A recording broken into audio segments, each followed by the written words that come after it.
So HIV is a complex chronic disease that requires multidisciplinary team of providers and HIV expertise. The integrated HIV care model that Joel just described was developed to address these challenges of coordinating care between multiple providers across many care settings, both outpatient, inpatient, and in the community.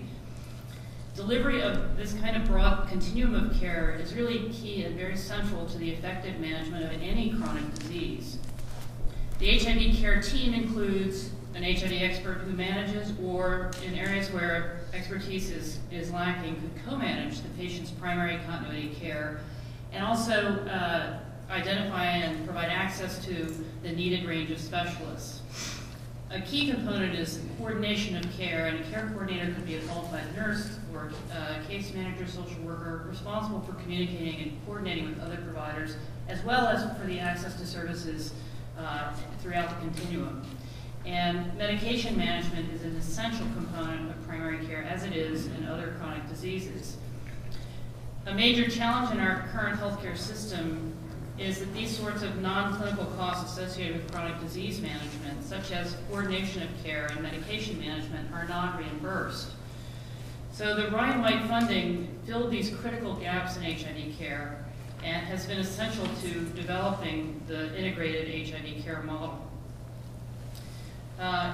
As Joel mentioned, a key component of successful care is the management by a provider with HIV expertise, and it's the actual experience providing for HIV-infected patients that's more important than the area of specialization of the particular provider.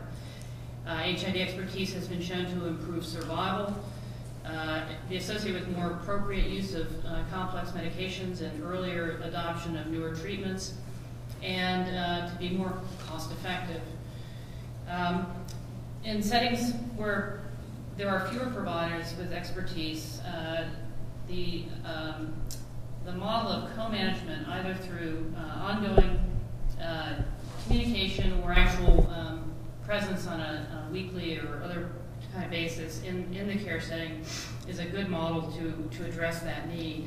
I think one thing that's important to recognize, it's very important for the co-management to be established at the outset and at the beginning of time when the patient, soon after they've been diagnosed, to address key questions such as when to start antiretroviral therapy.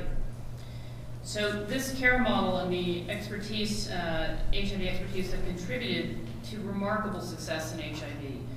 And this, we think, could be a model for managing other complex chronic diseases.